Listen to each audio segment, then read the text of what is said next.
दोस्तों, भगवान शिव कहते हैं पत्नी के अलावा इस एक स्त्री से संबंध रखना पाप नहीं होता है। अपनी पत्नी के साथ साथ इस एक स्त्री से संबंध बना सकते हैं। मित्रों, आज की इस वीडियो में आप सभी को एक कथा के माध्यम से बताएंगे कि आप सभी अपनी अपनी पत्नियों के साथ साथ इस एक स्त्री से संबंध बना लेते हैं तो पाप नहीं माना जाता है। तो मित्रों, आप सभी को कथा को शुरू से लेकर अंत तक देखना होगा और बड़े ध्यान से सुनना होगा।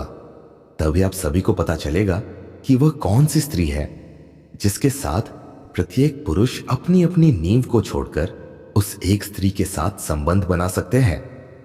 दोस्तों, स्त्री के द्वारा रचा गया क्रिया चरित्र ना तो कोई जान पाया है और ना ही भविष्य में जान पाएगा, क्योंकि स्वयं भगवान भी स्त्री के क्रिया चरित्र को नहीं समझ पाए थे। मित्रों, आज हम आपको बताएंगे कि आपकी स्त्री चाहे भी सीधी हो, लेकिन इन 3 आचरण वाली स्त्री पर कभी भी विश्वास मत करना, वरना आप जीवन भर पछताएंगे। कलयुग की ज्यादातर स्त्रियां क्यों अपने पति को धोखा देकर पराये पुरुषों के साथ संबंध बनाती है? दोस्तों, क्या आप सभी जानते हैं कि स्त्री के साथ संबंध रखना पाप नहीं होता? क्योंकि कलयुग की सभी स्त्रियां अपने पति के लिए करवा चौथ का व्रत रखती हैं, परंतु स्त्रियां अपने पति को छोड़कर पराये पुरुष से संबंध बना लेती हैं। आखिर वह ऐसा क्यों करती है? आज हम आपको एक अत्यंत ज्ञान कथा के माध्यम से बताएंगे। दोस्तों, मैं आप सभी से हाथ जोड़कर विनम्र निवेदन करता हूं कि मित्रों, आपको इस कथा को शुरू से लेकर अंत तक पूरा श्रवण करना है, क्योंकि आधा अधूरा ज्ञान पाप के समान होता है। आधे अधूरे ज्ञान से मनुष्य को जीवन में कभी भी सफलता नहीं मिलती है। दोस्तों, अब आपका ज्यादा समय ना लेते हुए इस ज्ञानवर्धक कथा को सुनाना आरंभ करते हैं। दोस्तों, एक बार भगवान शिव और माता पार्वती पर्वत पर प्रकाशित वादियों में अपने सिंहासन पर विराजमान थे। तभी उनके पास अचानक से देवर्षि नारद जी प्रकट हो जाते हैं। तब देवर्षि नारद भगवान शिव और माता पार्वती को प्रणाम करते हैं। तब भगवान शिव देवर्षि नारद जी से कहते हैं कि देवर्षि नारद, आपके आगमन से कैलाश पर्वत की वादियां धन्य हो गई है। हे देवर्षि नारद, आज आप बड़े सालों बाद यहां पधारे हैं। अवश्य ही आपके मन कोई शंका उत्पन्न है। तब देवर्षि नारद भगवान शिव से कहते हैं, हे प्रभु, एक पुरुष को केवल एक ही स्त्री से विवाह करना चाहिए, एक ही स्त्री से संबंध बनाना चाहिए और संभोग करना चाहिए। किंतु मैंने यह भी देखा है कि कुछ मनुष्य अनेक विवाह करते हैं, अनेक स्त्रियों से संबंध रखते हैं। क्या यह सही है? तब भगवान शिव जी देवर्षि नारद जी से कहते हैं, हे नारद, हम आपको इस समस्या का समाधान अत्यंत महत्वपूर्ण कथा के माध्यम से देना चाहते हैं, परंतु आपको इस कथा को शुरू से लेकर अंत तक पूरा अवश्य श्रवण करना होगा। तब देवर्षि नारद जी भगवान शिव से कहते हैं, हे प्रभु, आप निश्चिंत होकर इस कथा को सुनाइए। मैं आपको वचन देता हूं कि मैं इस कथा को शुरू से लेकर अंत तक पूरा अवश्य श्रवण करूंगा और समस्त लोक में विख्यात भी करूंगा। तब भगवान शिव देवर्षि नारद जी को कथा सुनाते हुए कहते हैं कि नारद किसी नगर में नंद नाम का एक चोर रहता था। वह चोर छोटी मोटी चोरियां किया करता था और उन्हीं चोरियों से अपने परिवार का पालन पोषण करता था, लेकिन उन चोरियों से उसके पास उतना धन इकट्ठा नहीं होता था जिससे कि वह अपने घर का ठीक तरह से गुजारा चला सके। अब उसके मन में एक विचार आया कि मैं चाहे छोटी चोरी करूं या बड़ी चोरी, चोर के पकड़े जाने पर दंड तो मुझे उतना ही मिलेगा, तो ना मैं एक काम करूं कि कोई बड़ी चोरी करूं। तब नंद ने राजा के खजाने को लूटने की योजना बनाई। जब उस चोर ने सब कुछ सोच समझ लिया और योजना बना ली, तब रात होने पर नंद किसी तरह छुपते छुपाते राजमहल में प्रवेश कर गया और जहां राजा का खजाना रखा था वहां पर पहुंच गया। वहां पहुंचने पर उसने देखा कि राजा के खजाने को कई सैनिक देखरेख कर रहे थे। जब चोर ने देखा कि पहरा बहुत सख्त है, नंद को लगा कि उनकी आंखों में धूल झोंकना बहुत कठिन काम है। नंद सोचने लगा, यहां तो साक्षात मौत के पैगंबर पहरा दे रहे हैं। अगर मैंने चोरी करने की गुस्ताखी की तो जीवित नहीं बच पाऊंगा। यही सोचकर नंद उलटे पांव लौट पड़ा। लौटते समय उसने सोचा कि खाली हाथ लौटने से अच्छा है कि कुछ न कुछ तो यहां से चुरा कर ही चलूं, जिससे मेरा यहां आना व्यर्थ ना हो। तब नंद के दिमाग में युक्ति आई कि राजा के कक्ष में चलना चाहिए, जहां राजा रात को सोता है और इस समय राजा अपने कपड़े उतार कर सो गया होगा। मैं राजा की पोशाक चुरा कर ले आऊंगा और वहीं पोशाक पहनकर मैं आसानी से कुछ धन चुरा कर यहां से निकल जाऊंगा। तब सभी पहरेदार को लगेगा कि मैं राजा हूं, इसलिए वे मेरे रास्ते में नहीं आएंगे और मेरा काम बड़ी आसानी से बन जाएगा। ऐसा सोचकर नंद राजा के कक्ष के पास पहुंच गया और धीरे से पर्दा हटाकर कर देखा तो अंदर का नजारा देखकर नंद हैरान रह गया। उसने देखा कि कक्ष में राजा साहब अपने पलंग पर गहरी निद्रा में सो रहे हैं और उनकी रानी अपने पूरे कपड़े उतारे हुए अर्धनग्न अवस्था में पलंग पर बैठी हुई थी। नंद ने रानी को जागता देखा तो नंद के हाथ पैर फूल गए। वह एक दीवार से सटकर खड़ा हो गया। वह रानी के सो जाने का इंतजार करने लगा। काफी देर के बाद उसने फिर पर्दा हटाकर देखा, देखे रानी अभी तक सोई है या नहीं, क्योंकि जब रानी सो जाए तो राजा की पोशाक चुराई जा सकेगी। नंद ने देखा कि रानी उसी तरह अभी भी बैठी जाग रही थी। यह देखकर शिवांश कुछ ज्यादा ही घबरा गया। हड़बड़ी में बाहर उस चोर के हाथ से एक गुलदस्ता गिर गया। गुलदस्ता गिरने की आवाज सुनकर राजा तो नहीं जागा, लेकिन रानी तुरंत तलवार लेकर बाहर आ गई। उसने वह तलवार नंद की गर्दन पर रख दी और बोली, ऐ तू और यहां किस लिए आया है? सच सच बता, वरना तुम्हारा सर अभी कलम कर दूंगी। दोस्तों, नंद डर के मारे पसीना पसीना हो गया। वह हाथ जोड़कर गिड़गिड़ा हुए बोला, रानी साहिबा मेरी जान बख्श दीजिए। मैं एक गरीब चोर हूं और चोरी करने के उद्देश्य से मैं यहां आया था। मैं इधर उधर छोटी मोटी चोरी करके अपने परिवार का पालन पोषण करता हूं। अगर आप मुझे मार दोगी तो मेरे बच्चे अनाथ हो जाएंगे। वचन देता हूं कि इस बार मुझे छोड़ दो। मैं कभी इधर मुड़कर भी नहीं देखूंगा। मेरे छोटे छोटे बच्चों पर रहम करो। शिवांश को अत्यंत भयभीत और गिड़गिड़ा हुआ देखकर रानी ने नंद को माफ कर दिया और बोली, सुन, तुझे मैं एक शर्त पर छोड़ सकती हूं। मैं इस समय काम वासना से पीड़ित हूं। अगर तू मेरे साथ शारीरिक संभोग करेगा तो मैं तुझे यहां से जाने दूंगी। अगर तूने ऐसा नहीं किया तो मैं तेरा सर काट दूंगी। रानी की अनोखी सुनकर नंद और भी ज्यादा घबरा गया। कहने लगा, रानी जी, ये आप क्या कह रही हो? जरा थोड़ा तो लिहाज करो। मैं एक चोर हूं और आप इतने बड़े राज्य की महारानी हो। हमारा मिलन कैसे हो सकता है? मेरी क्या औकात जो मैं तुम्हारे साथ ऐसा करूं? मेरे लिए तो यह सोचना भी गुनाह है। रानी बोली, मैं कुछ नहीं सुनना चाहती। अगर तुझे अपनी जान प्यारी है तो मैंने जैसा कहा है वैसा कर, वरना को तैयार हो जा। मित्रों, रानी का ऐसा प्रस्ताव सुन सुनकर नंद की जान हलक में अटक गई। वह सोचने लगा, आज मैं बहुत बड़ी मुसीबत में फंस गया हूं। यदि मैं रानी की बात नहीं मानता हूं तो भी मारा जाऊंगा और मानता हूं तो भी मारा जाऊंगा। आज तो मेरा मरना पक्का है। नंद बहुत बड़ी दुविधा में पड़ा था। नंद ने सोचा कि अब मैं क्या करूं। आखिरकार उसने रानी के साथ संभोग करने की बात स्वीकार कर ली और बोला, रानी, मुझे 2 मिनट की मोहलत दे दो। मुझे बहुत जोर लघु शंका लगी है। पहले मुझे वो करने दो, उसके बाद में आप जैसा कहोगी वैसा करने को तैयार हूं। रानी वही खड़ी होकर उसके लौटने की प्रतीक्षा करने लगी। नंद ने रानी की नजर से बचकर वहां से भाग निकला। भागते भागते जब वह द्वार पर पहुंचा तो द्वार का जो चौकीदार था उसने उस चोर को पकड़ लिया। पहरेदार ने भी उस चोर से बड़े सख्त लहजे में पूछताछ की। चौकीदार को सारी बात सच सच बता दी कि मैं एक चोर हूं और यहां पर चोरी करने आया था। रानी ने मुझे पकड़ लिया और रानी ने मुझे छोड़ने के बदले में एक शर्त रखी है कि वह मुझे तभी छोड़ेगी जब मैं उसके साथ शारीरिक संभोग करूंगा। इसीलिए मैं बहाना बनाकर वहां से भाग आया हूं।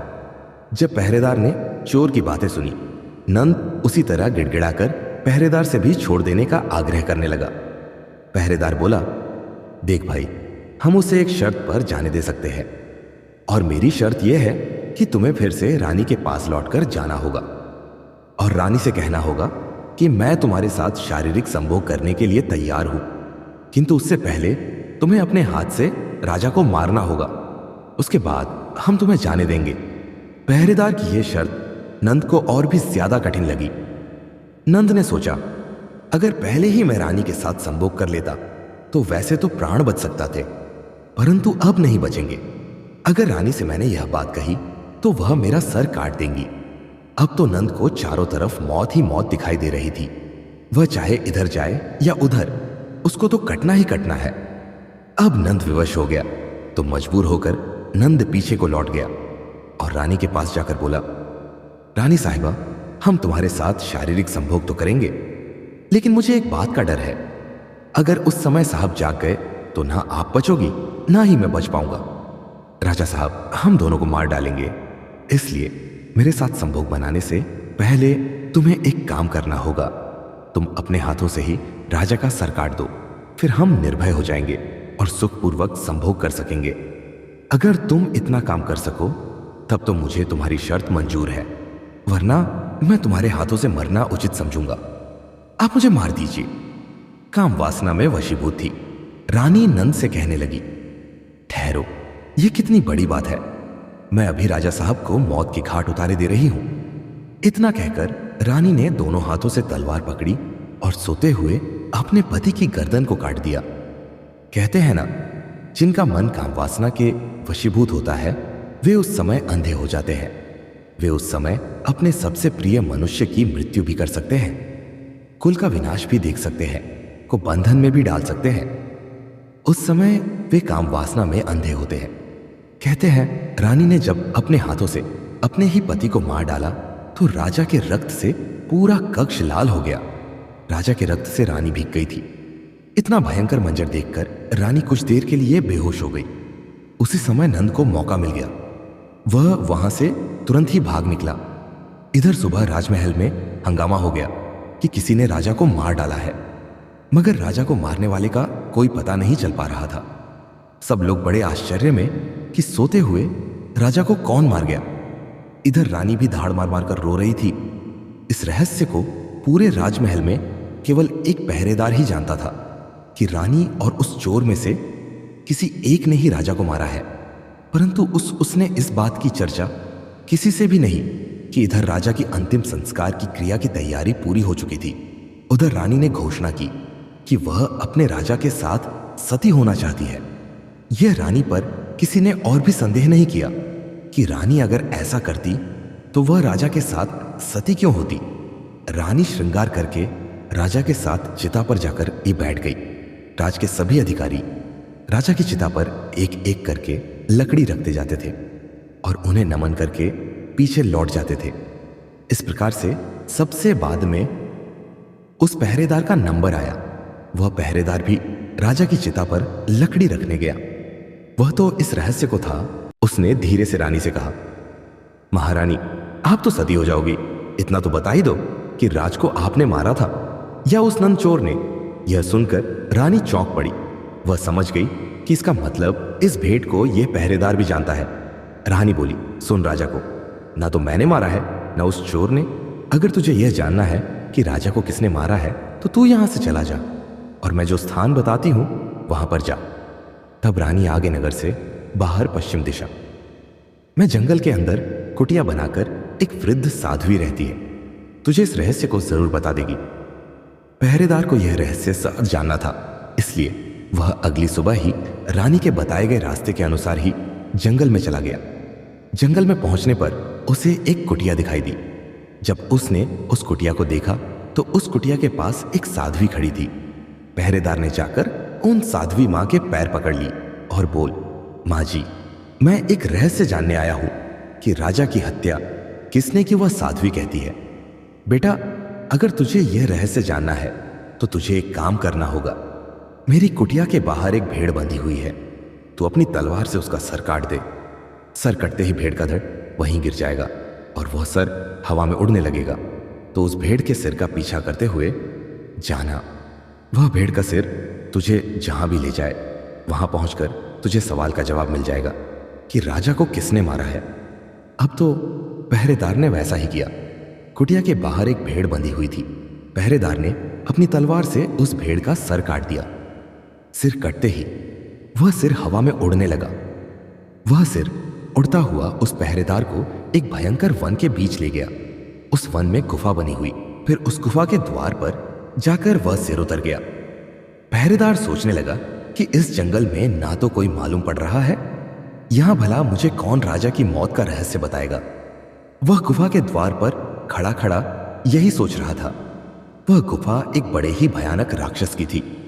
वह राक्षस अपनी बेटी के साथ उसी गुफा में रहता था। रात हो चुकी थी। राक्षस उस समय अपने भोजन की तलाश में कहीं बाहर गया हुआ था। गुफा के अंदर केवल उसकी बेटी मौजूद थी। इधर जब राक्षस कन्या को किसी मनुष्य की गंध मालूम पड़ी तो वह द्वार पर कर आई और उसने देखा कि नौजवान गुफा के बाहर द्वार पर खड़ा है। राक्षस कन्या ने सोचा कि यह कोई मनुष्य मालूम पड़ता है। अगर मैंने इसे मारकर खा लिया तो मेरे एक समय की भूख मिट पाएगी, और अगर मैंने इसे जिंदा रखा तो यह नौजवान मेरे बहुत काम आएगा। राक्षस कन्या ने तुरंत एक बहुत सुंदर लड़की का रूप धारण कर लिया और उसके सम्मुख पहुंच गई। इतनी सुंदर स्त्री ने पहले कभी नहीं देखी थी। वह पहरेदार उसे देखते ही उस पर मुग्ध हो गया। लड़की भी उसे अपने रूप से मोहित करने के लिए ही आई थी। राक्षस कन्या उसे अपनी गुफा में बुलाकर ले गई और उसके साथ खूब संभोग किया। जब राक्षस के आने का समय हुआ तो उस राक्षस की लड़की ने उसे मक्खी बनाकर दीवार पर चिपका दिया। राक्षस ने उस लड़की से पूछा कि बेटी, मुझे किसी मनुष्य की गंध मालूम पड़ रही है। मुझे है कि कोई चोर हमारी गुफा में घुस आया है। तब बेटी बात बनाती हुई बोली, पिताजी कैसी बात कर रहे हो? हमारे होते हुए कौन मनुष्य यहां आने की हिम्मत करेगा? मैं तो उसे कच्चा चबा जाऊंगी। इस तरह उसने राक्षस को उल्लू बना दिया। अब तो वह राक्षस कन्या रोज उससे रात होने पर पुरुष बना लेती थी और उसके साथ बहुत रात तक बातें करती थी और शारीरिक संबंध भी बनाती थी और दिन निकलने पर बनकर दीवार पर चिपका देती थी। इस प्रकार पहरेदार को राक्षस की गुफा में रहते रहते काफी दिन बीत चुके थे। उसे अपने घर की बच्चों की याद आती थी, पर वह उस राक्षस कन्या के चंगुल से नहीं निकल पा रहा था। एक दिन उसे मौका मिल गया। वह किसी तरह रात में वहां से भाग निकला और भागते भाग कई दिनों के बाद वह अपने नगर पहुंच गया। अपने बच्चों से मिलकर वह बहुत प्रसन्न हुआ और वह सोचने लगा, अच्छा हुआ जो मैं से चला आया, ना जाने कब तक वह अप्सरा मुझे मक्खी बनाकर वहां रखती। इस प्रकार पहरेदार को अपने घर पर रहते काफी वक्त गुजर गया। एक दिन उसे फिर उसी लड़की की याद आई। अब तो दिन रात वह उस लड़की के ख्यालों में खोया रहता था। उसकी सुंदरता को याद करके उससे मिलने की इच्छा करता था। अब तो उसके बिना न उसे खाना अच्छा लगता था न पीना। हर समय यही सोचता था कि अब उससे किस प्रकार मिलन हो सके। उस राक्षस कन्या से मिलने के लिए झटपटा लगा। उसने फिर से उसके पास जाने का निश्चय किया।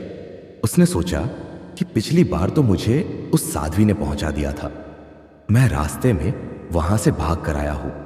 मुझे रास्ते का भी ज्ञान नहीं है। क्यों ना एक बार फिर उन्हीं साध्वी की सहायता ले लो। ऐसा सोचकर वह साध्वी मां के पास कुटिया पर पहुंचा और उनसे विनती करके बोला कि हे मां, एक बार मुझे फिर से उसी स्थान पर भेज दो जहां आपने पहले भेजा था। अब वह पहरेदार राजा की हत्या का रहस्य जानना तो भूल चुका था। उसे तो अब उस राक्षस कन्या से मिलने की बेचैनी थी। वह साध्वी समझ गई कि यह काम वासना के वशीभूत है। साध्वी बोली, बेटे, पहले तो मेरे पास एक भेड़ थी जिसकी गर्दन का पीछा करते हुए तुम वहां चले गए। अब तो वह भी नहीं है। अब मैं तुम्हें कैसे पहुंचा? तब पहरेदार बोला, है माथे में तुम्हारा जीवन भर बनकर रहूंगा। एक बार उस अप्सरा से मुझे फिर से मिलवा दो। साध्वी ने कहा, बेटे, मैं तुझे मिला तो दूंगी, पर इसके लिए तुझे अपने बेटे को मेरे पास लाना होगा। पहरेदार बोला, यह कितनी बड़ी बात है मित्रों। इतना कहकर पहरेदार अपने बेटे को बुला लाया। उस साध्वी ने कहा कि जिस तरह तुमने भेड़ का सिर काटा था उसी तरह तुम अपने बेटे का सिर काट दो, और उसी तरह इसका सिर भी हवा में, और तुम इसका सिर पकड़ लेना और यह तुम उसी स्थान पर पहुंचा देगा। काम वासना के वशीभूत पहरेदार ने अपने बेटे का सर काटने के लिए तैयार हो गया। उसने जैसे ही तलवार लेकर बेटे का सिर काटना चाहा, उस साध्वी मां ने उसका हाथ पकड़ लिया और बोली, ठहरो, यही तुम्हारे प्रश्न का जवाब है। राजा को नाचोर ने, महाराणा रानी ने राजा को काम वासना के वशीभूत हवस ने मारा था। जिस तरह काम वासना में अंधे होकर तुम अपने बेटे को मारने के तैयार हो गए। दोस्तों, अब भगवान शिवदेव वर्ष नारद जी से कहते हैं कि हे नारद, मैं आपके प्रश्न का उत्तर देने से पहले आपको यह बताना चाहता हूं कि स्त्री चाहे जितनी भी सगी हो, लेकिन इन 3 आचरण वाली स्त्री पर कभी भी विश्वास मत करना। हे देववर्ष नारद, पहली स्त्री झूठ बोलने वाली स्त्री। अगर कोई स्त्री अक्सर झूठ बोलती तो उस पर विश्वास करना बहुत खतरनाक ना हो सकता है। वह बोलने की आदत किसी भी की बुनियाद को कमजोर करती है। जब एक व्यक्ति झूठ बोलता है तो उसका उद्देश्य अपने असल इरादों को छुपाना और खुद को बचाना होता है। यदि एक स्त्री बार बार झूठ बोलती है तो यह उसके चरित्र की कमजोरी को दिखाता है। ऐसा व्यवहार न केवल रिश्तों में अनबन का कारण बनता है, बल्कि यह विश्वास को भी तोड़ता है। जब आप किसी स्त्री पर विश्वास करते हैं तो आप अपनी भावनाओं के साथ खेल होते हैं, और मैं आपको वही दर्द मिलता है जिसे आप टाल सकते थे। दूसरी स्त्री स्वार्थी और लालची स्त्री। एक और प्रमुख आचरण जो स्त्री को विश्वास के लायक नहीं बनाता वह है स्वार्थी होना। जब कोई स्त्री अपनी इच्छाओं और फायदे के लिए दूसरों का इस्तेमाल करती है और किसी अन्य व्यक्ति की भावनाओं का ख्याल नहीं रखती, तो वह रिश्ते में अपनी नीयत को साफ नहीं रखती। स्वार्थ और लालच रिश्ते की सच्चाई को मिटा देते हैं। ऐसी स्त्री खुद को हमेशा प्राथमिकता देती है और किसी अन्य व्यक्ति की भावनाएं, जरूरतों की कदर नहीं करती। जब आप ऐसी स्त्री पर विश्वास करते हैं तो आप केवल अपनी भावनाओं के साथ नहीं, बल्कि अपनी वित्तीय स्थिति या अन्य संसाधनों के साथ भी धोखा खा सकते हैं। तीसरी स्त्री वफादार न रहने वाली स्त्री। अगर कोई स्त्री वफादारी और प्रतिबद्धता की कमी दिखाती है तो यह सबसे खतरनाक संकेत होता है। एक रिश्ते की सबसे अहम नींव है, और जब किसी स्त्री में यह गुण नहीं होता तो वह रिश्ते को जल्दी ही तोड़ सकती है। वह किसी भी कठिनाई के आने पर या किसी और आकर्षण के चलते अपने साथी को धोखा दे सकती है। ऐसा करने वाली स्त्री के साथ रिश्ते में रहना मानसिक और भावनात्मक दृष्टि से बहुत पीड़ादायक हो सकता है। विश्वास और प्यार पर आधारित कोई भी रिश्ता अगर वफादारी की कमी से प्रभाव होता है तो वह अंततः टूट ही जाता है। अब भगवान शिवदेवर्ष नारद जी से कहते हैं, हे नारद, अब मैं आपके प्रश्न का उत्तर देता हूं कि पत्नी के अलावा इस एक स्त्री के साथ संबंध रखना पाप नहीं होता है। हे नारद, मानव जीवन में रिश्तों की अहमियत बहुत अधिक होती है, और इन रिश्तों में सबसे महत्वपूर्ण और पवित्र रिश्ता विवाह का होता है। विवाह एक ऐसी संस्था है जो 2 वयों को एक साथ लाती है। इसमें न केवल शारीरिक बल्कि मानसिक, भावनात्मक और सामाजिक जुड़ाव भी होता है। इसलिए जब बात पत्नी के अलावा किसी अन्य स्त्री के साथ संबंध रखने की होती है तो यह सवाल उठता है कि क्या यह पाप नहीं होता। आगे भगवान शिव जी देवर्ष नारद से कहते हैं, हे नारद, पहली बात, विवाह का पवित्रता और नैतिक जिम्मेदारी। विवाह को सामाजिक और धार्मिक दृष्टिकोण से एक पवित्र बंधन माना जाता। भारतीय संस्कृति में विवाह को केवल कानूनी अनुबंध नहीं, बल्कि 2 आत्माओं का मिलन माना जाता है। पति पत्नी का एक दूसरे के प्रति पूर्ण विश्वास, सम्मान और प्यार पर आधारित होता है। एक व्यक्ति अपनी पत्नी से वचन लेता है कि वह जीवन भर उसके साथ रहेगा, और किसी अन्य स्त्री के साथ संबंध बनाना न केवल उसकी पत्नी के साथ धोखा होता है, बल्कि यह विवाह की पवित्रता का उल्लंघन भी है। दूसरी बात, धार्मिक दृष्टिकोण से विचार। हिंदू धर्म में विवाह को बहुत पवित्र माना गया है। वेदों, उपनिषदों और अन्य धार्मिक ग्रंथों में पति पत्नी के रिश्ते को एक दिव्य बंधन के रूप में चित्रित किया गया है। भागवत गीता में भी यह कहा गया है कि किसी भी रिश्ते में विश्वास, सम्मान और सच्चाई होना चाहिए। यदि कोई व्यक्ति अपनी पत्नी के अलावा किसी अन्य स्त्री के साथ संबंध बनाता है तो यह उसकी नैतिकता और धार्मिकता पर प्रश्न उठाता है। इस तरह के संबंध को पाप माना जाता है, क्योंकि यह विश्वासघात, धोखा और विवाह की पवित्रता का उल्लंघन है। इस संबंध में एक अन्य महत्वपूर्ण पहलू यह है कि हिंदू धर्म के अनुसार विवाह के समय व्यक्ति अपने जीवन साथी से वचन लेता है कि वह किसी और के साथ शारीरिक या मानसिक संबंध नहीं बनाएगा। यह वचन धार्मिक और नैतिक दृष्टिकोण से बहुत महत्वपूर्ण होता है, और यदि कोई व्यक्ति इसे तोड़ है तो यह उसे पापी बनाता है। तीसरी बात, सामाजिक दृष्टिकोण। समाज में विवाह को एक स्थिर और भरोसेमंद रिश्ते के रूप में देखा जाता है। जब पति पत्नी के बीच विश्वास होता है तो समाज भी उस रिश्ते को सम्मान की दृष्टि से देखता है। यदि कोई व्यक्ति अपनी पत्नी के अलावा किसी अन्य स्त्री के साथ संबंध बनाता है तो यह समाज के नजरिए से गलत है। तो यह थी आज की विशेष जानकारी। उम्मीद है यह जानकारी आपके काम आएगी। अगर वीडियो अच्छा लगा हो तो एक लाइक अवश्य कर दीजिए।